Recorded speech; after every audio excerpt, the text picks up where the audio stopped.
Oi, Márcio. Boa noite. Olá, tudo bem? Tudo bom?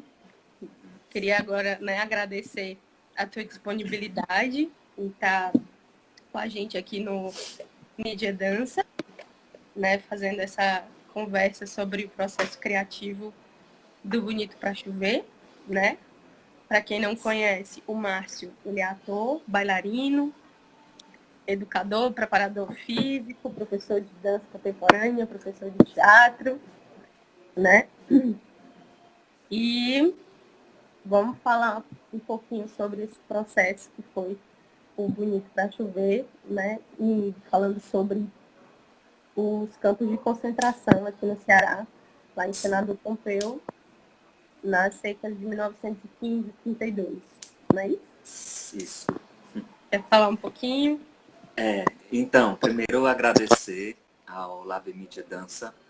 É um lugar que eu sempre tive curiosidades e admiração, assim, porque eu sou bailarino, né? Trabalho com dança e gosto muito de mídia, né? Gosto muito de, embora não saiba muitas coisas, mas eu gosto de ficar fuçando essas coisas, né? Então agradecer a participação, agradecer o convite, a todo mundo que compõe o Lab Mídia, agradecer a você também, mandar um abraço pro Alan, né? Que a partir também da conversa que eu assisti no encontro passado foi que de repente surgiu esse convite agora, né? Então agradecer a todo mundo. E assim, estou muito feliz em poder falar desse trabalho, assim, porque de todos os trabalhos que eu fiz, esse é um trabalho que mexeu muito comigo, assim, mexeu de uma forma muito forte, né? Porque a gente está falando de coisas muito fortes e principalmente porque nós estamos vivendo também numa época muito forte, né? Assim, onde a gente tem que estar preparado para qualquer coisa que possa acontecer a qualquer momento no país, assim, né? Então, os ânimos tanto da vida política do país quanto da vida artística estão muito, além de estarem entrelaçados, eles muito, a gente está vivendo um momento muito conturbado, né? E a gente estava falando no trabalho, a gente falou e ainda fala, né, no trabalho, a gente fala desse momento conturbado, a gente fala de, de um momento que aconteceu no país, né? E tá tendo algum problema no som aí ou tá tranquilo? Tá tranquilo, aqui tá Tá, tranquilo. tá bom. Então, esse projeto ele surgiu, a vontade de fazê-lo, ele já existe há muitos anos, né? Não sabia como, mas ele já existia, assim, dentro de mim e eu acho que dentro dos meninos que também estavam no processo, que já já eu falo o nome deles. Então, eu sempre tive vontade de falar sobre o corpo cearense, sabe? Sobre o que quais são as características fundantes, será que eu posso dizer isso, né, desse corpo cearense? Porque o corpo cearense é múltiplo, não dá para resumir, né? Então, assim, eu acho que qualquer corpo, né, de qualquer lugar, mas eu tenho uma curiosidade sobre o que compõe esse corpo cearense, né? E aí, com esses meus questionamentos, eu conversava muito com o Fabiano Veríssimo, que é uma das pessoas que construiu o projeto junto comigo. E a gente estava pesquisando e encasquetando muito, né, sobre como é que a gente poderia pensar coisas sobre esse corpo cearense, né, sobre o que compõe esse corpo, né. Aí eu não poderia deixar de falar de um livro que é um livro muito caro para mim, assim, passei muitos anos para adquiri-lo porque eu não encontrava, vou pegar ele aqui, que é esse livro que é o livro mais lindo. Todos os livros são lindos, mas esse livro é o livro mais incrível dos incríveis, que é esse aqui, né? Grande Gilmar de Então, Carvalho. Gilmar de Carvalho, que eu sou fã, Somos Ele dois. não... Pois é, ele não me conhece, mas eu encontro ele na rua, assim, aí eu fico olhando, caraca, foi ele que escreveu aquele livro, muitos ensaios sobre o Patativa da Saré também, ele escreveu e tal, e aí eu sou fã. E Engraçado quando eu... perguntar da onde surgiu, porque a minha referência tem muito do livro também, da onde surgiu o título do trabalho, né? Então, e aí, na realidade, a gente estava conversando, né, sobre esse corpo cearense, e aí a gente ficou pensando aí a gente começou a pensar sobre o sertanejo, né, sobre esse homem do interior, assim, sobre esse corpo que é do interior. E aí foi quando o Fabiano viu que eu estava mexendo nesse livro, ele disse, Márcio, o nome do projeto é Bonito para Chover, sabe? Porque Bonito para Chover... antes o livro, ele é ensaios sobre a cultura cearense, né?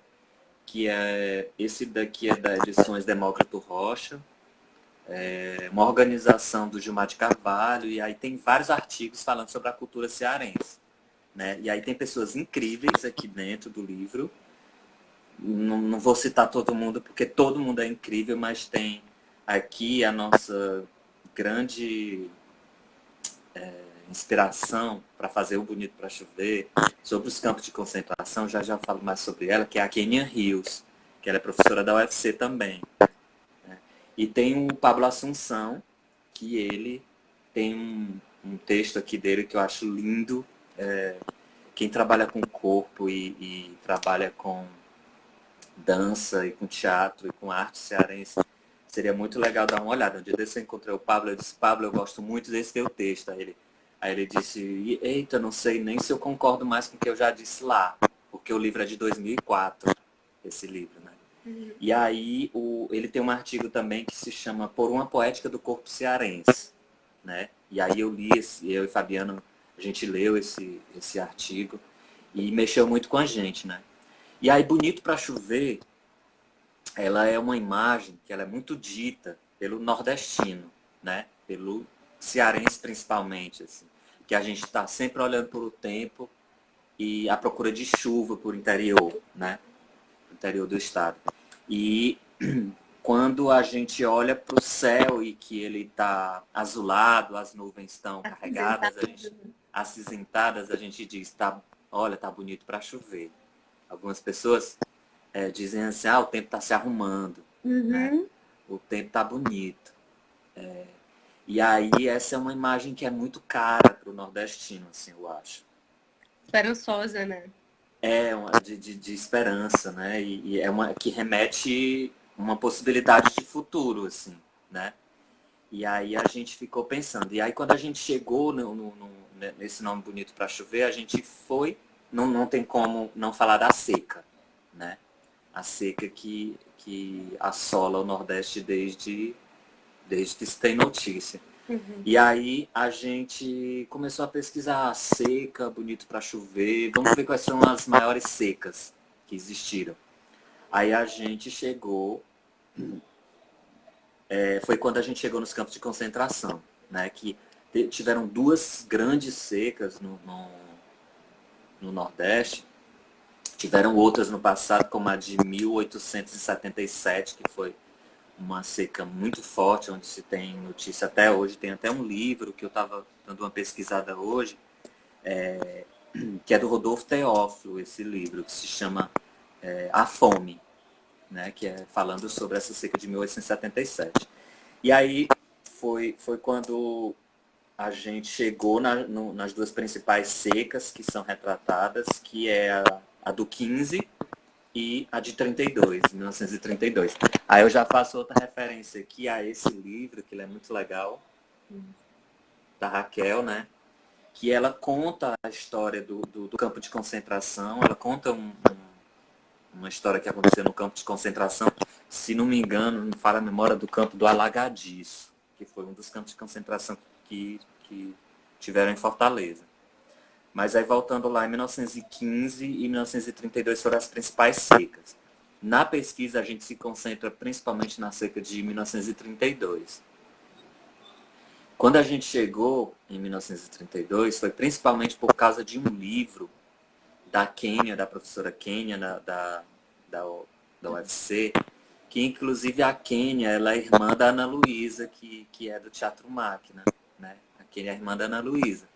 E a gente chegou na Quênia, e a Quênia ela tem um livro que se chama Isolamento e Poder na Seca de 1932.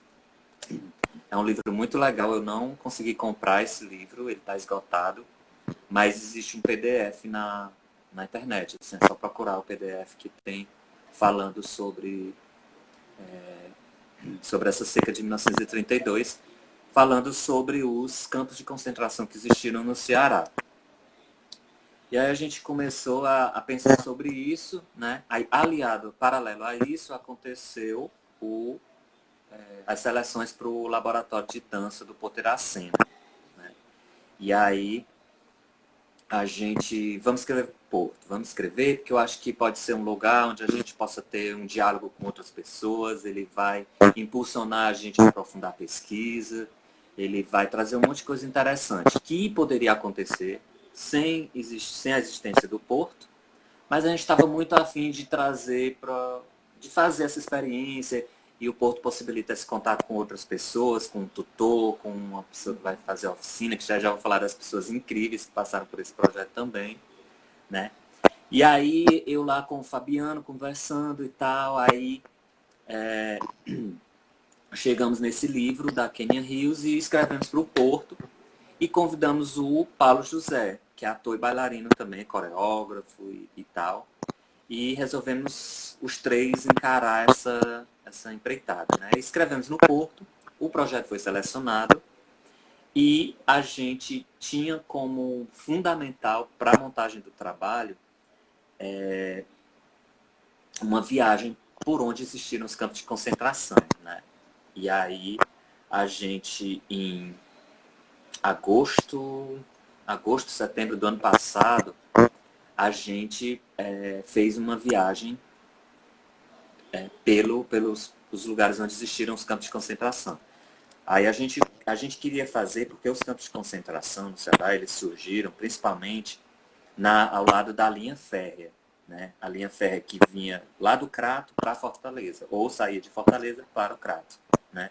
E aí a gente sabia que tinham resquícios de um campo de concentração no Crato, um em Cariús, outro em Senador Pompeu, em Quixeramobim, 2 em Fortaleza e 1 em Ipu, né? E aí a gente foi tentando entrar em contato com as pessoas que conheciam lá e tal. E aí tem um grande pesquisador, assim, que a gente deve muito às coisas que a gente viu dele, que é o seu Valdeci Alves, que ele é de Quixeramobim, mas mora em Fortaleza. E ele tem uma pesquisa muito legal sobre o campo, principal o campo de concentração que existiu lá em Quixeramobim, ou em Senador Pompeu. E aí resolvemos ir, eu, Paulo e Fabiano, resolvemos ir para fazer essa viagem, né? Só que como que a gente iria fazer essa viagem? A gente... Só essas três. Não. Aí assim, galera, a gente precisa de uma pessoa para registrar isso tudo. Porque a gente queria passar nos lugares, ir até os lugares, a gente queria, para a construção do trabalho, isso era uma coisa muito importante para o trabalho. A gente queria fazer uma experiência no lugar. Assim, a gente queria performar nos lugares onde existia o campo de concentração. O que aqueles lugares poderiam dar para a gente, assim, sabe? Aí a gente convidou 2 pessoas, assim, que foram pessoas incríveis para o projeto, assim. A gente teve muita sorte, porque foram pessoas que toparam fazer esse projeto sem ganhar um tostão em dinheiro, né? Mas eu acho que eles ganharam muitas outras coisas, né? Que foi o Levi Mota, que foi como fotógrafo e como motorista. A gente conseguiu o carro da mãe dele para ir para essa viagem. E o Alan Diniz, assim, que foi incrível também. Eu não conhecia o Alan, conhecia de vista, sabia que ele trabalhava no Porto, sabia que ele trabalhava com videodança e tal. E aí a gente convidou ele e eles, assim, toparam na maior, assim, de boa, eles toparam. Tu pode interromper, assim, se eu estiver indo pro caminho que eu vou aqui. E aí eu fui e a gente foi, né? E aí a gente contactou com algumas pessoas em alguns lugares. No Crato a gente encontrou uma pessoa que é muito incrível, assim, lá, que é a Dandi Jade, que ela foi quem deu abrigo pra gente, assim, a gente ficou lá na casa dela e tal. E aí a gente foi visitar, sempre com a ajuda de muitas pessoas nos locais, assim, eu não vou falar o nome de todo mundo, porque eu não estou lembrando, mas também porque é muita gente, sabe? Mas tiveram pessoas que foram realmente assim, muito incríveis no projeto. Aí a gente começou a fazer as visitas no campo de concentração e a gente ia, vestiu um figurino, a gente tinha um figurino, eu estava vestido todo de branco, os meninos todos de branco, manga comprida, calça, e a gente ia para os lugares, né? Eu e os meninos, o Paulo, Fabiano, Levi e Alan. Alan ia com a câmera dele de filmagem, o Levi ia fotografando, e a gente ia se jogava lá nos lugares, né? Renderam imagens muito interessantes, mas antes disso rendeu muito material para a gente construir o trabalho, né? E aí a gente foi... Ações corporais. Isso, a gente fazia uma visita no lugar, sempre com alguma pessoa do lugar, né? Que conhecia, que sabia da história. E aí a gente foi lá pro Crato, para um lugar que fica entre o Crato e Juazeiro. É um lugar que tem pouca casa, sabe? Aí vários relatos a gente vai escutando, né? A gente escutou, antes de ir para a viagem, eu escutei um relato de que um homem passou lá de bicicleta e ele sempre via uns vultos de pessoas à noite, sabe?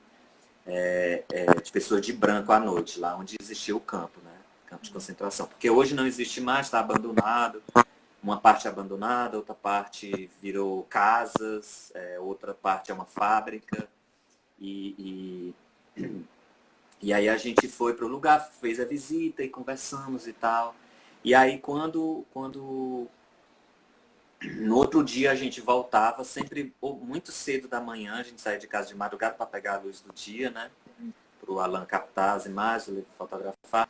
E também porque tinha pouco movimento de pessoas, e aí a gente ia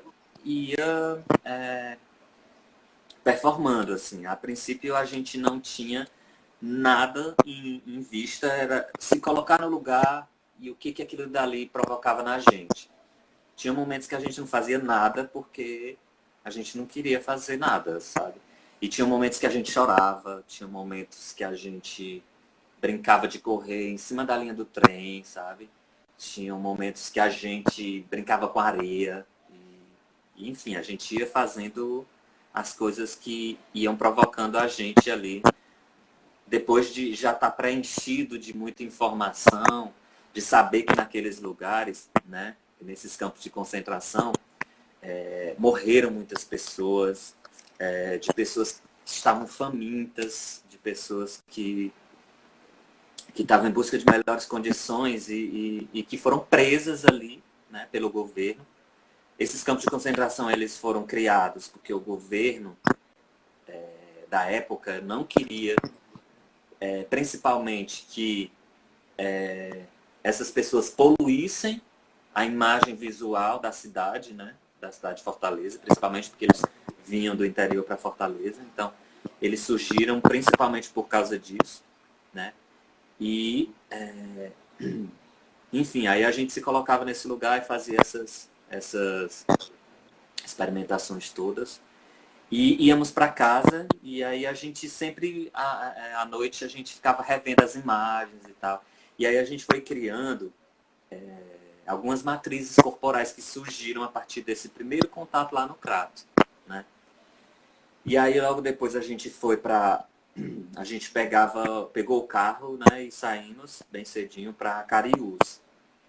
Cariús, a gente não conseguiu falar, a gente a princípio não tinha conseguido falar com ninguém lá, né? A gente não tinha não tinha conseguido entrar em contato com ninguém lá, porque lá realmente não se tem nada, nenhuma notícia do campo de concentração de lá. O que a gente sabia era que tinha uma senhora de 102 anos que tinha visto o campo de concentração lá. Quando a gente chegou, faziam 3 meses que ela tinha falecido. Né? E a gente saiu na cidade, caminhando, perguntando a quem estivesse na rua. Era meio-dia que a gente chegou lá, então meio-dia no interior, em alguns interiores, não tem ninguém no meio da rua. As pessoas vão para casa descansar, dormir, tirar uma soneca, né? E aí a gente tava, assim, já quase desistindo. Aí encontramos um senhor, aí perguntamos e fomos na casa dessa senhora que tinha 102 anos e tal, não encontramos ninguém. E aí quando a gente tava vindo embora, a gente passou em frente, assim, aí conversamos com uma senhora. Ela disse que conhecia uma sobrinha da senhora que sabia, né? E aí a gente foi lá na casa dela. Aí ela super recebeu a gente. A gente já sentou nas cadeiras de balanço, já trouxe um chazinho, um café, com bolacha, uma água, tá todo mundo com sede. Aí a gente foi, né? E conversamos horas e horas com ela. E aí o Alan pegou muito depoimento também, assim, isso é muito legal porque é um projeto. A gente estava viajando também, o convite para o Alan e para o Levi, principalmente porque eu e o Paulinho e o Fabiano, a gente queria como resultado do projeto Bonito para Chover, que não fosse só um espetáculo de dança. A gente tinha proposto também um ensaio fotográfico de lambe, né, um lambezão que a gente ia fazer, para tanto o ensaio fotográfico quanto o videodança, né? Isso. E aí o Levi se encarregou, a gente fez um ensaio fotográfico de lambe, a gente pregou lá no Porto Iracema, em algumas paredes e tal. E o videodança está em processo ainda, que inclusive o Alan foi para um festival, né? Foi convidado para um festival lá em Buenos Aires, acho que ele falou isso na live passada. E levou o projeto, todo mundo achou muito legal, o projeto inclusive foi premiado, né, lá. E, enfim, as coisas estão caminhando, né? Agora, depois da pandemia, aqui a gente não está nem se vendo pessoalmente, mas a gente vai ver que a gente sabe que ele já deu muitos frutos, assim, porque eu acho que todos nós estamos muito transformados depois disso, né? E, ok, aí a gente foi, conversamos com a sobrinha da senhora de 100 anos lá no Cariús, aí conversamos e tal, e disse, vamos para Quixeramobim, para Senador Pompeu. Em Senador Pompeu, a gente tinha uma única viagem? Uma única viagem que a gente fez, foi uma semana. A gente botou as coisas dentro do carro e foi. Aí a gente agradecer a dona Érica, porque a Érica é a mãe do Levi que prestou o carro pra gente. E aí aí a gente chegamos em Senador Pompeu. Em Senador Pompeu a gente tinha o contato do seu Valdeci, conversamos com ele assim, remotamente, ele indicou a prefeitura, a gente entrou em contato com a prefeitura de Senador Pompeu e fomos pronto atendidos pelo secretário de Cultura e pelas pessoas responsáveis pela cultura lá, e a gente conseguiu hospedagem, alimentação e tal. E lá a gente estava muito curioso, porque lá é o lugar onde está mais preservado os locais ou os resquícios do que foi os campos de concentração lá, né? E lá tem grandes casarões, quem quiser ir na internet depois é só dar uma olhada, os grandes casarões que tinham lá do Denox, lá em Senador Pompeu, para a construção de uma barragem. E aí esses casarões, eles depois foram aproveitados em 1932 para os campos de concentração. Só que os campos de concentração lá não funcionaram nesses casarões. Esses casarões eram ou para guardar material, ou para guardar comida que vinha de Fortaleza, ou para servir como hospital, ou para servir como posto de saúde, essas coisas, né? E aí todos esses casarões, a maioria deles ainda está lá super conservado, assim. E aí a gente tinha uma curiosidade muito grande em estar lá, em conhecer. E aí fomos lá com o secretário de Cultura, com outras pessoas, e visitamos todos os casarões, e entramos dentro dos casarões. E aí a gente já começou a ficar louco, assim, querer mapear o que a gente poderia fazer a partir das coisas que a gente tinha feito no Crato, mas também livre para surgir coisas novas. Então, o Alan ligava a câmera e a gente se jogava lá, né? E aí, um dos primeiros lugares que a gente performou, né, que a gente dançou, que a gente improvisou, foi na estação de trem, que era onde os retirantes, né, que as pessoas chegavam lá na estação de trem para vir para Fortaleza. Só que quando chegavam lá, eles eram direcionados para o campo de concentração e ficavam presos lá. Né? E nesses campos de concentração, juntando todos que existiram no Ceará, foram cerca de 70 mil pessoas. Né? E em alguns deles morriam de 150 pessoas por dia, sabe? Tem relatos assim muito fortes, sabe, de alguns campos de concentração em que eles eram enterrados em valas comuns, assim. E aí, assim, a gente fica vendo essas notícias agora do coronavírus, tantas pessoas morrendo por dia, né? Isso já aconteceu, assim, sabe? Isso acontece na humanidade, né? Por uma série de questões políticas, enfim. E aí a gente sabe de relatos de falas comuns, que as pessoas eram jogadas lá e passava um carro recolhendo as pessoas que morreram, passava um carro colocando corpos de crianças dentro de sacos, e elas eram enterradas dentro desses sacos todas juntas, enfim, atrocidades, assim. E a gente, né, preenchido daquilo, e não tinha como nesse projeto a gente não chorar, sabe? Às vezes, assim, é tanto que muitas das performances que a gente fazia, a gente chorava muito, né? E aí lá em Senador Pompeu, a gente teve o contato, né, com esses locais e fizemos muitas performances, foi o lugar onde a gente demorou mais, né?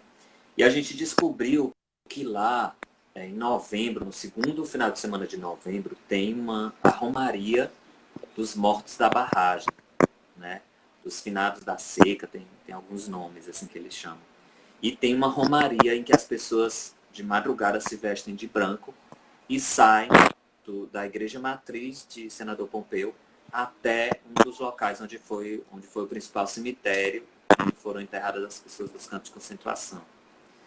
E aí a gente tem que vir aqui em novembro fazer essa viagem. Mas enfim, aí a gente passou por Senador Pompeu e fomos para Quixeramobim.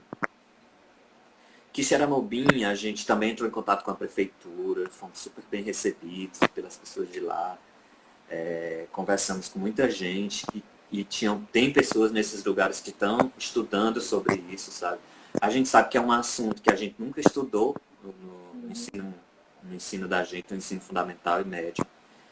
No Crato, eu não tive informação, posso estar enganado, alguém me corrija se alguém souber, mas não tive informação de que isso é história e isso não é ensinado nas escolas, sabe? Em Senador Pompeu, nesses lugares, né, uma das coisas que a gente queria dar oficinas de dança ou de vídeo nos lugares que a gente ia passando. Então, em Senador Pompeu, como contrapartida da nossa hospedagem e alimentação, a gente deu oficinas em uma escola pública lá. E aí foi uma das perguntas que a gente fez também às crianças. Né? Algumas crianças, as escolas de lá ensinam, sabe? Alguns professores ensinam isso. Então era muito legal saber que as crianças lá sabiam dessas histórias, sabe? Que a gente sabe da importância do que é saber dessa história, né? Por uma série de motivos, para que ela não se repita, para que a memória dessas pessoas seja seja guardada, enfim. E muitos deles tinham tios ou avó que conheceram os campos de concentração e que falaram para eles disso. Né? E aí a gente deu oficina lá em Senador Pompeu, em Quixeramobim, e lá em Quixeramobim tem muitos estudiosos sobre isso. Né? E a gente estava lá e fomos visitar um campo de concentração que possivelmente existiu lá, mas que foi soterrado por causa da construção da barragem. Mas a gente ainda viu uns casarões de longe, assim, a gente viu alguns casarões que também serviram de abrigo para os materiais. Nunca foram para as pessoas que estiveram lá, né? Sempre foram para os materiais, né? Que chegaram.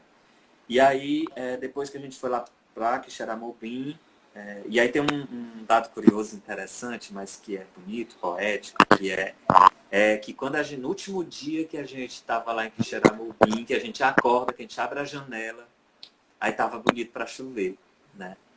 Era o último ponto da nossa viagem, porque a gente queria ainda visitar os 2 campos de concentração que existiram em Fortaleza, né? Porque eles sempre acompanharam a linha do trem, né? E a gente não pôde visitar Ipu, era uma vontade da gente visitar Ipu, mas ele estava fora dessa rota da linha de trem que liga Crato Fortaleza, Fortaleza Crato, né? A gente não conseguiu ir para esse outro por questões outras financeiras e tal. E a gente não conseguiu ir para Ipu, mas é uma vontade assim de ir lá saber como é que tá lá, sabe? E aí a gente foi se munindo e se alimentando disso tudo, né?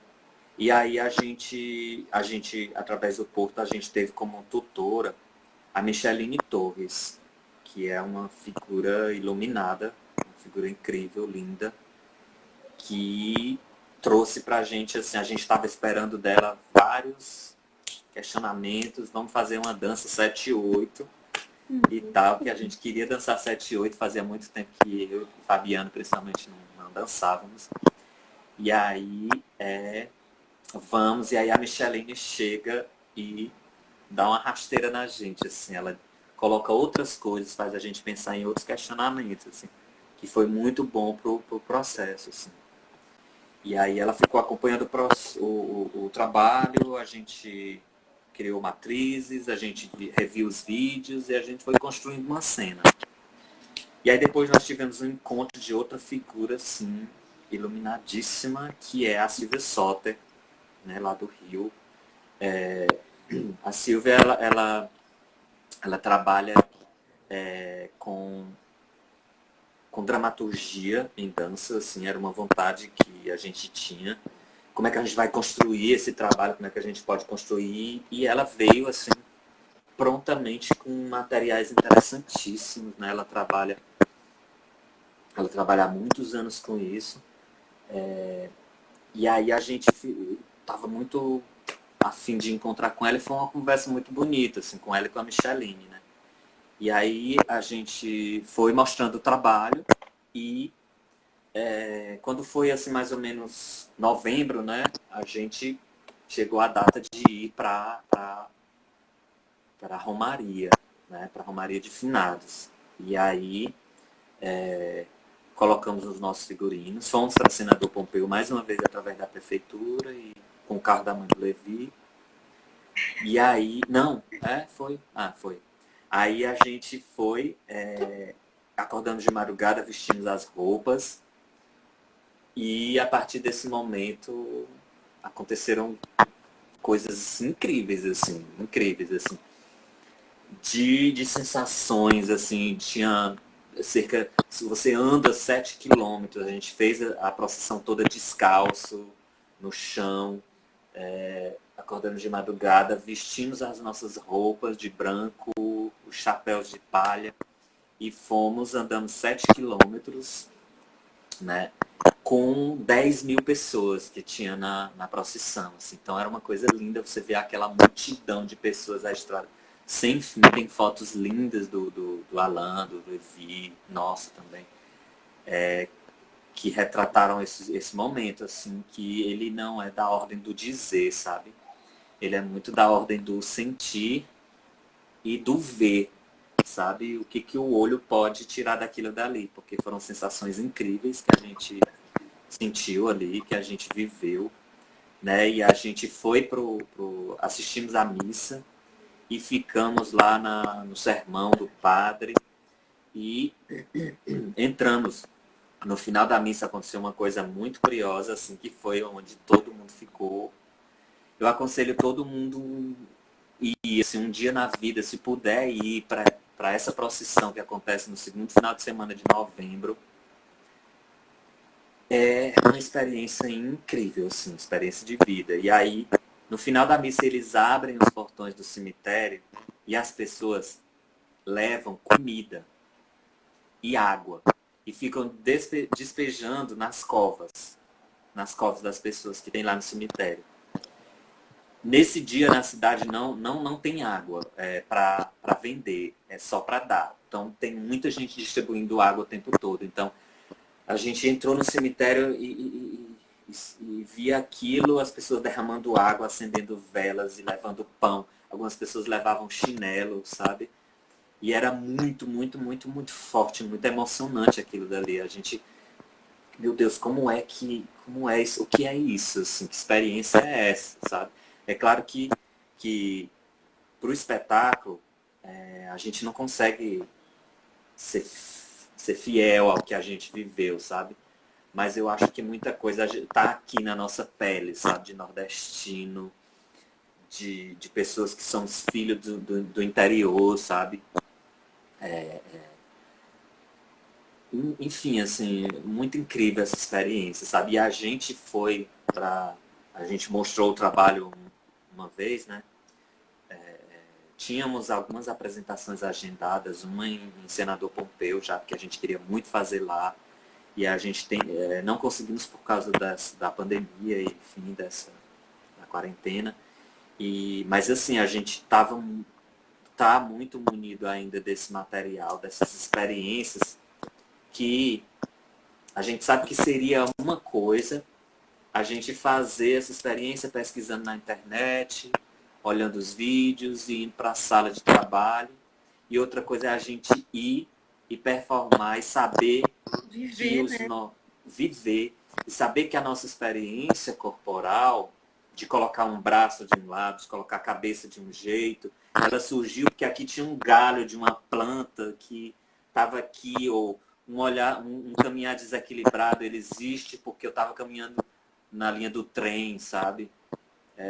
Se existe um choro, é porque a gente se emocionou, sabe? E se existe um canto, é porque esse canto tá dentro da gente, sabe? Assim, então, foi uma experiência inenarrável mesmo, assim, sabe? A gente tá com muita vontade de compartilhar mais isso, sabe? Eu acho que vão vir outras coisas a partir disso, desdobramentos outros desse trabalho. O vídeo que o Alan tá fazendo, assim, eu peço, não sei se ele tá assistindo, mas se ele puder, dele liberar um trailer pra gente ficar assistindo, assim, o trailer. Porque tem imagens incríveis, assim. Porque também o trabalho... Fotos. Pois é. Aí, mas assim, porque o trabalho do Alan também, assim, não é puxando o saco, não, porque vocês conhecem ele, assim, as pessoas conhecem ele, sabe que tem um trabalho incrível, mas esse tá, assim, muito incrível, assim, não foi à toa que foi premiado lá na Argentina, né, e tal, mas muito incrível, assim. Aí, teve um outro encontro que isso não tava, e esses meninos não puderam ir, foi só eu e o Alan, que foi um encontro que tem a ver ainda com essa pesquisa do trabalho, eu consegui esse livro, que foi um presente da Isabel Gugel. Ela estava nesse instante aí, eu não sei se ela ainda está, mas foi um presente incrível. A Isabel, ela é uma figura linda, que eu tenho vários livros aqui, que eu ia me apresentar no TJA, aí ela, na época que ela era diretora, ela dizia assim, Márcio, eu não tenho cachê. Eu disse, não, tudo bem, eu adoro me apresentar nesse teatro. Aí sempre ela me presenteava com um livro. Pra que coisa mais linda do que você ganhar um presente, ser um livro, né? Aí ela me deu esse livro aqui, cara. Profetas Profetas da Chuva. Eu não sei se o nome aparece ao contrário aí, né? da Chuva. É, enfim, mas Profetas da Chuva, que é um encontro que acontece em todo janeiro todos os janeiros de todos os anos acontece o encontro dos Profetas da Chuva em Quixadá, que é organizado pela prefeitura e por outras entidades, e é um encontro onde eles levam as pessoas do interior, os mestres o pessoal do interior, o mestre da cultura, o senhorzinho, a senhorinha, as pessoas que estudam o tempo, né? E aí a gente foi para esse encontro lá que, meu Deus do céu, assim, é uma experiência incrível, sabe? Das pessoas que iam e que levavam um galho de flamboyant para dizer que e todos disseram que o inverno esse ano ia ser incrível, sabe? Todos disseram que o inverno ia ser incrível e o inverno realmente foi um dos melhores, né, dos últimos anos. E aí esse galho de flamboyant ele levou para dizer que a florada do flamboyant tinha sido na árvore completa, porque quando a florada é completa, significa que vai ter uma chuva, um inverno bom.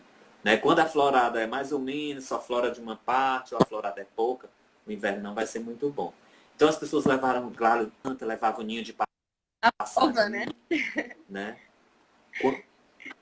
É, a prova, tem que levar a prova. E aí eles ficam falando lá, é a coisa mais incrível do mundo. Né? Gravamos isso também, o Alan tem gravado. Né? E foi assim, foi e ainda é um projeto muito, muito incrível. Assim. E aí, uma das coisas que eu queria retomar sobre a vontade de fazer esse trabalho, né? Porque algumas pessoas vieram me perguntar por que, não sei, acho que devem ter perguntado para os meninos também, por que esse assunto, sabe? Por que falar do interior, por que falar da chuva, por que falar de algo que também é a cultura popular, e por que falar isso, assim? Se possivelmente o meu histórico de trabalho não está ligado a essas questões, né? Mas eu sei que o meu histórico de trabalho, o nosso histórico de trabalho, de qualquer cearense está ligado a isso, porque a vontade de descobrir o que é esse corpo cearense, ela tá na gente porque nós somos esse corpo cearense, né? Esse corpo cearense está na nossa pele, né? Ele tá nos nossos fazeres artísticos, ele está na nossa movimentação, no nosso jeito de ser, no nosso jeito de falar, enfim. E aí as pessoas perguntavam por que desse interesse, né? E eu sou filho de pessoas que vêm do interior, né? De pessoas que foram criadas a vida inteira no interior. E eu fui criado, boa parte da minha infância foi em Maranguape, e no interior de Maranguape, eu morava atrás da Serra de Maranguape, né? E aí depois, aí ao longo dos anos, a gente foi se mudando, e hoje eu moro atualmente em Maracanaú, e já morei em Fortaleza, enfim.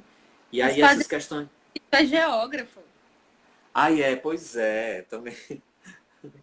Sério? Pois é, tá em mim, porque eu me formei em geografia em 2005.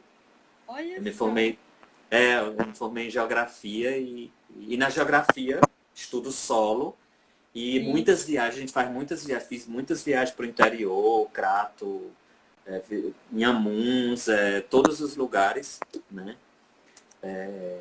A gente faz essas viagens e tem um interesse,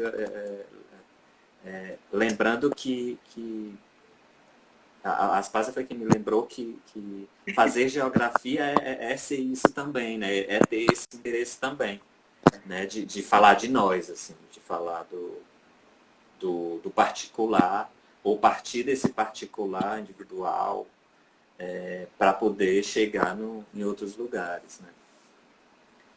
E aí, enfim, tem um outro livro que eu tô lendo, eu tô começando a ler ele agora, que eu gostaria de indicar também, é um livro que não tem mais para vender, mas é um livro muito legal, que é esse aqui, cara.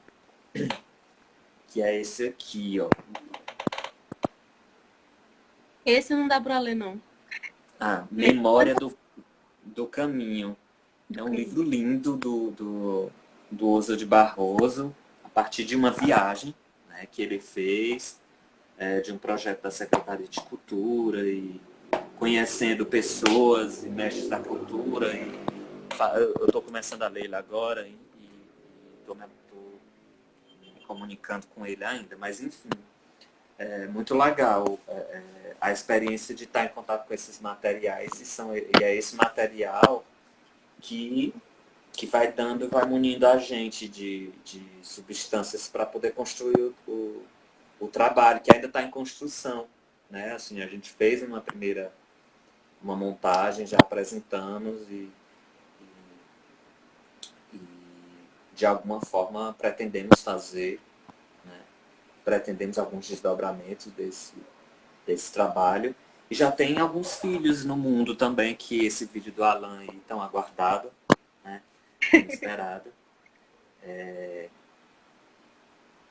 E a gente espera que ele possa trazer muitas coisas. Assim, eu não posso deixar de falar de um filme que estreou ano passado, que é o Currais, que é um filme do Davi Aguiar e da Sabina Colares. Eles fizeram um filme contando a história dos campos de concentração, principalmente de Xeramubim. Quixeramobim está assim na minha memória, né? Mas foi de Senador Pompeu, né? Então eles fizeram um filme lindo, assim, um filme também já premiado, assim. Quem puder ver, eu não sei se ele já está disponível, mas é um material muito incrível, assim, muito incrível. A gente não conseguiu, a gente entrou em contato, mas a gente não conseguiu visitar os campos de concentração de Fortaleza, sabe? Por incrível que pareça, tá bem aí, né? Aqui, assim, do nosso lado, mas a gente... Um deles foi pelo que a gente tem notícia, um deles eram 2 campos de concentração. Um que ficava na linha férrea, que sai de Fortaleza em direção a Sobral, e o outro da linha férrea que saía de Fortaleza em direção ao Crato. E aí, o que a gente tem notícia, assim, é que eram 2 e que um ficava no Alagadiço e outro num lugar que eles chamavam de Urubu, que hoje pega um pouco do Pirambu e um começo ali da Bezerra de Menezes, sabe? Onde tem o Bom Preço. E aí é engraçado. Quem passar por ali pela Bezerra de Menezes, quem estiver indo em direção a Misterral, centro Misterral, olha para o lado direito, lado esquerdo, você vai ver um monumento que eles fizeram lá, que é um vagão de um trem, que demarcando que lá foi o campo de concentração. Assim. E aí tem esse resquício lá, né? A gente tentou entrar em contato, a gente entrou em contato com algumas pessoas desses lugares, de material que a gente poderia encontrar lá, mas a gente resolveu não ir, porque a gente já tinha muito material. Assim, existe uma vontade de ir para esses lugares, para a gente saber como é. Mas a gente não conseguiu ir e optou por isso, por não ir, para a gente não ficar também com muito material e não poder dar conta. A gente já não dá conta desse assunto, né? Mas a gente fez um possível para... E ainda está fazendo, assim, para poder contar essa história, sabe? É uma história que precisa ser contada, as pessoas precisam saber disso, assim, desses campos de concentração, até para que eles não voltem, sabe? Porque por incrível que pareça, a gente está na iminência não é absurdo isso que eu vou falar, mas a gente está na iminência de um novo golpe aí, mais um, né? Um golpe dentro do golpe, um golpe por cima do golpe, e que essas coisas podem retomar, sabe? Retornar, sabe? É muito louco a gente pensar sobre isso, né? Atualmente, a gente estava falando disso ano passado, e de repente a gente se vê numa situação como essa. Assim. Isso não se separa da nossa vida, né? Isso está na gente também. Enfim, falei muito. Que bom! Pois é. pessoas lindas, né? Passaram por todas as pessoas que a gente encontrou em todas as cidades, assim, que receberam a gente e que estão recebendo a gente, sabe? É muito legal, assim, muito interessante. Que bom. A gente tem uns 5 minutinhos. Ah, massa. Não tem alguma pergunta e tal? Eu estava cheia de perguntas, mas tu foi falando e foram respondendo todas. Uhum. E muito curioso, assim, saber como que a nossa história, né, pode ser contada dessa maneira, né? Sim. A pesquisa, através do corpo, né, de uma curiosidade de como é que se dá o nosso corpo cearense, né, já ir desdobrando e de encontro a uma história que não pode ser deixada de contar, né? É uma história que somos nós, assim, nós somos resultado disso também, sabe? E é por isso que é preciso ser contado, assim. Eu queria mandar não está nos finalmente ainda, mas eu queria mandar um abraço, assim, primeiro para as pessoas que acompanharam, que puderam acompanhar. Obrigada. Agradecer, né? Também mandar um abraço pro Alan e pro Levi, assim. Todo mundo trabalhou praticamente de graça, assim, nesse projeto. A gente não teve financiamento, além das bolsas que a gente recebia no Porto Iracema, né? Mas as viagens todas foram pagas por nós mesmos, assim, do nosso bolso e tal. E aí, assim, agradecer muito mesmo ao Alan e ao Levi, assim, que toparam fazer isso. Assim, não é uma pesquisa, não era, né, uma pesquisa deles. Eles só iam porque curtiram o projeto e estavam afim, assim, foram de buenas, né? E aí, assim, o Paulo José, que aceitou também fazer parte do projeto. E a parceria do Fabiano, assim, que a gente escreveu o projeto juntos, que pensamos muita coisa juntos, assim, né? E esperamos que ainda dê muitos resultados. E tal, assim, agradecer a Micheline Torres, a Silvia Soter, que foram duas pessoas, assim, que, meu Deus, eu quero encontrar muitas vezes essas pessoas na vida, assim, ainda. São duas pessoas muito iluminadas, né? E todo mundo também, sabe? Nossos amigos que aguentaram tudo. E